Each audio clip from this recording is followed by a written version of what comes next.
The market doesn't care about your opinion. It doesn't reward your beliefs, your hopes, or your convictions. The market rewards only one thing: being right.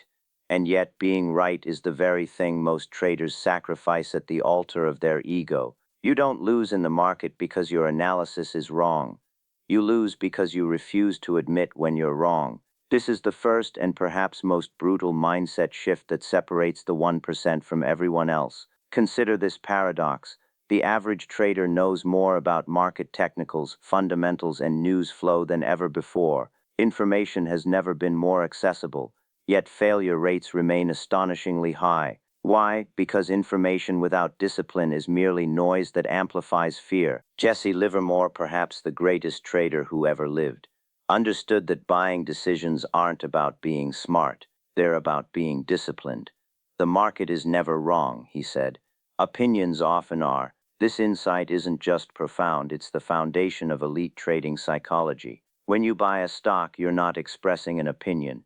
You're taking a position in reality that will either be confirmed or rejected by the market itself. Most traders build elaborate systems to justify their buying decisions. They accumulate evidence that supports what they want to believe. They seek confirmation rather than truth. This is why they buy high and sell low, despite knowing better. The 1% operate differently. They don't fight the market, they submit to it. They don't defend their positions, they abandon them the moment reality contradicts their thesis. Their buying strategy begins not with opportunity, but with risk. What I'm about to share isn't for those seeking validation. It's for those willing to confront the psychological traps that have kept you cycling between small profits and devastating losses. It's for those ready to think like the 1%, to think like Jesse Livermore when deciding not just what to buy, but how to buy. In 1929, as the great bull market reached its fever pitch, Jesse Livermore executed what many consider the perfect trade. He reversed his position from long to short just weeks before the crash, accumulating a fortune of over $100 million in today's dollars. It wasn't luck. It wasn't insider information. It was the disciplined application of a buying strategy that few understand and even fewer practice. But this story doesn't begin with success. It begins with catastrophic loss. Years earlier, Livermore had already made and lost several fortunes. In 1908, he was completely wiped out, not because his analysis was wrong, but because his mindset was flawed. He later wrote, "The market does not beat them, they beat themselves because though they have brains, they cannot sit tight." This pattern repeats itself across every market cycle. In the dot-com bubble, traders who had made millions on the way up refused to change their buying strategy when the trend reversed. In 2008, as housing prices began to crack, investors doubled down rather than adapting to new market reality. In 2021, as speculative assets soared, retail traders confused a bull market for personal genius. Each cycle tells the same story. Early success breeds overconfidence. Overconfidence breeds risk blindness. Risk blindness breeds catastrophic loss. The cruel irony is that most traders intellectually understand this cycle. They've read the books, they've studied the charts, they've memorized the rules. Yet when real money is at stake, when fear and greed hijack the rational mind, intellectual understanding evaporates. Why do even experienced traders abandon discipline at precisely the moment they need it most? The answer lies not in technical analysis or fundamental research, but in the primitive architecture of the human brain. When you place a buy order, you're making a psychological commitment. Your identity becomes entwined with the outcome. Your brain chemically rewards this commitment by releasing dopamine, the same neurochemical triggered by gambling, social media, and addictive substances. This creates a dangerous loop. The more positions you take, the more your brain craves the validation of being right. The need to be right gradually overpowers the need to be profitable. Livermore recognized this trap and developed a buying strategy specifically designed to counter these psychological vulnerabilities. His system wasn't built on predicting market movements with perfect accuracy. That's impossible. Instead, it was built on managing risk through strict rules that protected him from his own worst impulses. There is only one side of the market, he insisted, and it is not the bull side or the bear side, but the right side. This perspective transforms the very meaning of a buying strategy. Most traders ask, "What should I buy to make money?" The 1% ask, "How should I buy to avoid catastrophic mistakes?" One approach seeks profit through prediction. The other achieves profit through protection. The difference seems subtle, but it changes everything about how trades are planned, executed, and managed. It's the difference between gambling and genuine market mastery. The fundamental conflict in trading isn't between bulls and bears. It's between the rational mind and the emotional brain, between discipline and impulse, between system and chaos. Let me explain what happens in the mind of an average trader. They see a stock moving, perhaps it's trending upward on increasing volume. Maybe there's positive news driving the narrative. They feel the first stirrings of excitement, the anticipation of potential profit. This feeling, not the analysis, drives the decision to buy. Once they've bought, a transformation occurs. The position is no longer just a trade. It becomes a belief, a reflection of their judgment, their intelligence, their very identity. This mental alchemy converts what should be a mechanical transaction into an emotional relationship. What happens when the market moves against this position, against this belief, against this piece of their identity? Fear emerges, not just fear of losing money, but fear of admitting a mistake. This fear triggers denial, rationalization, and the fatal error of averaging down on a losing position. How many trades have you held too long because you believed in the company? How many losses have grown from manageable to catastrophic because you couldn't accept being wrong? How many opportunities have you missed while your capital remained trapped in positions you should have exited months ago? The 1% understand that controlling fear is impossible. Fear is hardwired into the primitive brain. What can be controlled is exposure to situations that trigger fear. This is why Livermore's buying strategy begins not with selection, but with rules, rigid, inviolable rules that protect the trader from themselves. Discipline, control, survival. These aren't just words. They're the foundation of every successful buying strategy. Discipline to follow your system regardless of emotion. Control over position sizing and risk parameters. Survival as the primary goal, superseding even profit. Consider what happens when an elite trader identifies a potential buy. They don't simply place the order and hope. They ask a series of structured questions. What's my entry point? What's my exit if I'm wrong? What's my position size relative to total capital? What's the maximum I can lose on this trade? What technical evidence would invalidate my thesis? These questions aren't arbitrary. They're designed to transform emotional decisions into mathematical ones. They convert the ambiguous process of buying into a precise science with clear parameters. What percentage of your trades begin with these questions?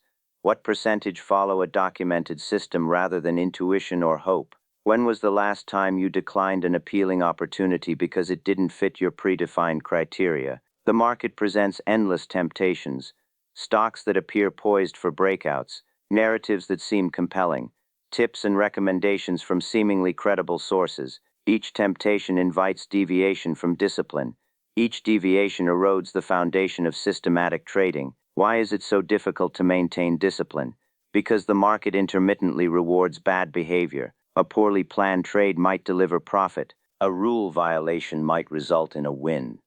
These random reinforcements create the illusion that discipline is optional rather than essential. The greatest traders understand that individual outcomes are irrelevant. A single profitable mistake is still a mistake.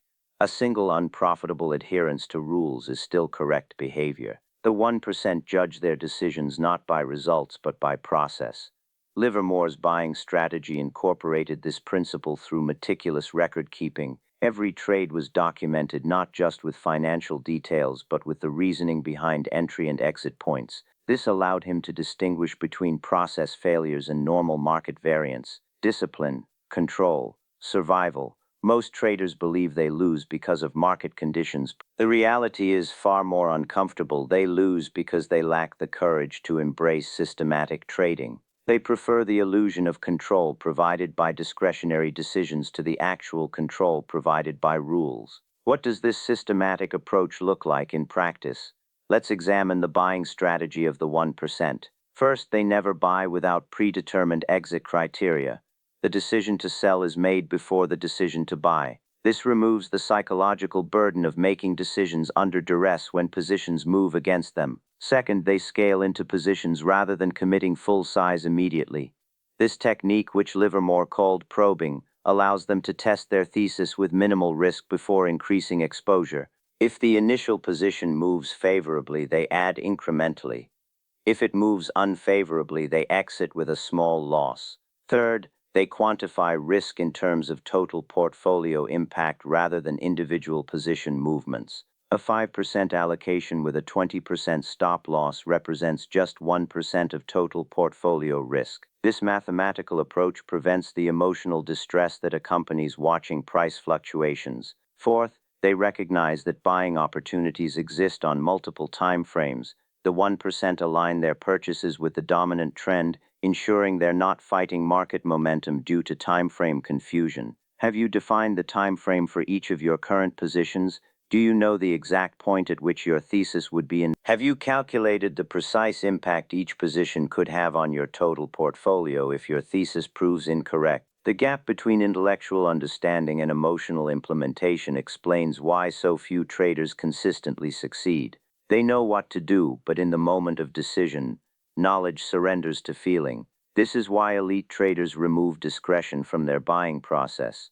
They understand that willpower is finite and emotions are powerful. Rather than fighting these realities, they design systems that make correct behavior automatic. Discipline, control, survival. The most dangerous moment for any trader comes after a series of successful trades. As confidence increases, the perceived need for systematic discipline decreases. Rules that seemed essential during drawdowns suddenly feel restrictive during winning streaks. This is precisely when the 1% become even more rigid in their adherence to system. They recognize that success often plants the seeds of failure through overconfidence and risk blindness. Livermore himself fell victim to this trap multiple times.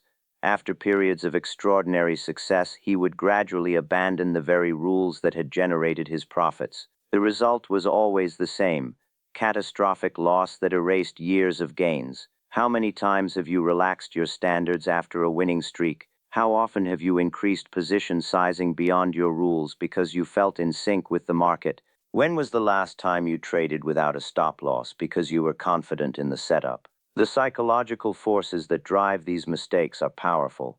They operate below the level of conscious awareness, influencing decisions in ways that feel rational in the moment, but prove destructive in retrospect. This is why the buying strategy of the 1% removes psychology from execution. They automate what can be automated. They quantify what can be quantified. They transform subjective judgments into objective criteria. The market doesn't reward complexity. It doesn't reward creativity in execution. It rewards consistency. It rewards mechanical adherence to profitable methods regardless of emotional state. Discipline isn't just doing what's right when it's easy. It's doing what's right when every instinct screams for deviation. It's following your system when the market seems to present a once-in-a-lifetime opportunity that falls outside your parameters. It's keeping position sizes consistent when conviction is high. It's cutting losses quickly when hope remains. Have you defined what discipline means in your trading? Have you documented the specific rules that govern your buying decisions? Do you track adherence to these rules independent of trade outcomes?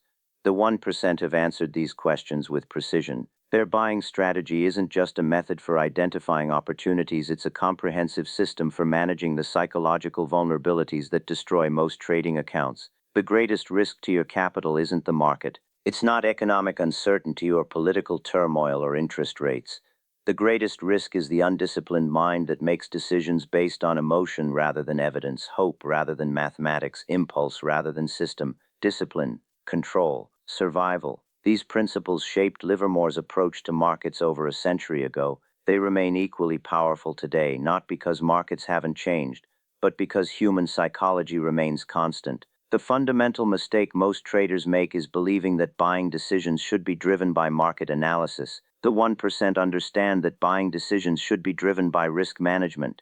This perspective shift changes everything about how trades are structured and executed. So what exactly is the buying strategy of the 1%? How do you implement these principles in practical terms?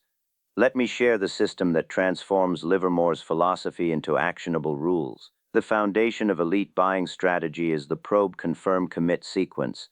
This three-stage approach minimizes risk while maximizing conviction, allowing you to build positions methodically rather than impulsively. Stage 1, the probe. This initial position represents no more than 20% of your intended full allocation. Its purpose isn't primarily profit, it's information gathering. You're testing your thesis with real money, but in amounts small enough to remain emotionally detached. The probe has strict parameters. First, it must align with the prevailing market direction on multiple timeframes. Trading against momentum is a common amateur mistake. Second, it must have a clearly defined invalidation point, the precise price at which your thesis is proven wrong. Third, it must be sized so that a full loss at your invalidation point represents no more than 0.5% of your total portfolio. Most traders skip the probe stage entirely. They identify an opportunity and immediately commit full size. When the position moves against them, they lack both the emotional capacity to exit and the capital to average down intelligently. They find themselves trapped, unable to hold, unable to fold. The 1% use the probe to avoid this psychological prison. A small initial position allows them to experience actual market feedback without significant financial or stage 2, confirmation.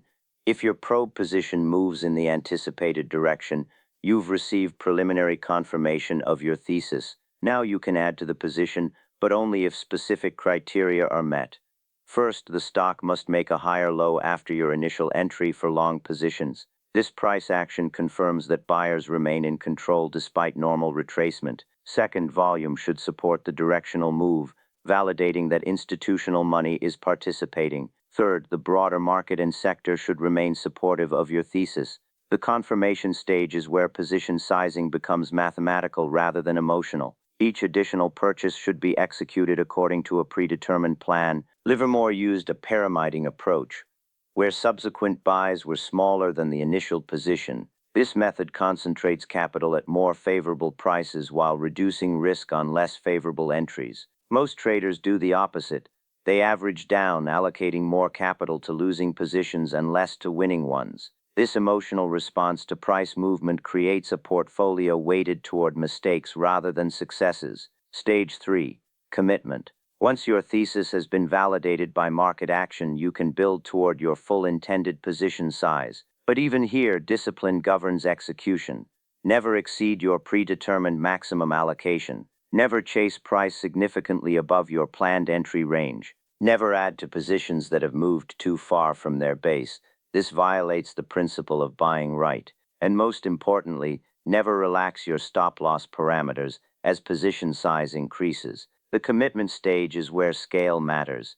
A position that represents 7–10% of your portfolio deserves proportionally more attention than one representing 1–2%. This is why the 1% limit the number of full-size positions they hold simultaneously. Cognitive bandwidth is finite. Diluting focus across too many positions reduces effectiveness. Now let's examine the mathematical framework that supports this three-stage buying process. The foundation is the 1% rule. Never risk more than 1% of total portfolio value on a single trade. This isn't arbitrary, it's based on the mathematical reality that drawdowns compound. A series of 10% losses doesn't reduce capital by 50%, it reduces it by 65%. Recovery becomes exponentially more difficult with each percentage point lost. The implementation is straightforward. Position size dias, entry price, stop price, entry price, stop price, equal maximum acceptable risk. If your portfolio is $100,000 and your maximum risk per trade is 1%, you can risk $1,000 on any single position. This mathematical boundary removes emotion from sizing decisions. Next is the 3:1 minimum reward to risk ratio. Before placing any buy order, calculate the distance to your price target and your stop loss. This rule eliminates marginal opportunities that offer insufficient compensation for the inevitable uncertainty of markets. The 1% don't need to be right on every trade when winners contribute 3 times more than losers detract. The third mathematical principle is correlation management. Every buying decision affects portfolio-level risk based on how it correlates with existing positions. Adding another technology stock to a technology-heavy portfolio creates concentration risk even if the individual stock meets all criteria. Elite traders use correlation coefficients to ensure diversification at the portfolio level while maintaining concentration at the position level. They understand that 5 uncorrelated 10% positions provide better risk-adjusted returns than. Finally, There's the concept of expectancy, the mathematical expression of edge. Expectancy, win rate, average win, loss rate, average loss. This formula quantifies the expected value of your buying strategy over large sample sizes. A positive expectancy doesn't guarantee success on any individual trade. It guarantees success over sufficient repetition. The 1% focus on executing their system consistently enough to realize its mathematical expectancy rather than obsessing over outcomes of individual positions. These mathematical frameworks convert buying from an emotional reaction to a calculated decision. They remove the psychological burden of discretionary judgment and replace it with systematic precision. Implementing this strategy requires both technological and psychological infrastructure. Document your rules in explicit detail. Create checklists for each stage of the process. Use position sizing calculators to remove calculation errors. Automate what can be automated, especially stop losses. Most importantly, maintain a trading journal that tracks not just outcomes but adherence to process. The purpose of this document isn't prediction, it's accountability to your system.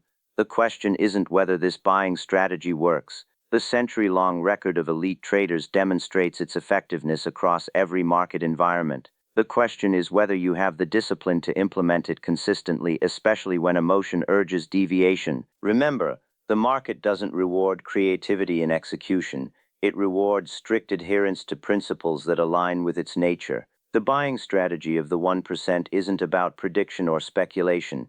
It's about mathematical edge applied with relentless consistency. The market reveals character. It exposes the gap between who we think we are and who we truly are under pressure. Most traders enter the market believing they'll behave rationally, follow their rules, and make decisions based on evidence rather than emotion. Yet when real money is at stake, these same traders abandon discipline at precisely the moment it's needed most. This isn't a failure of knowledge, it's a failure of mindset.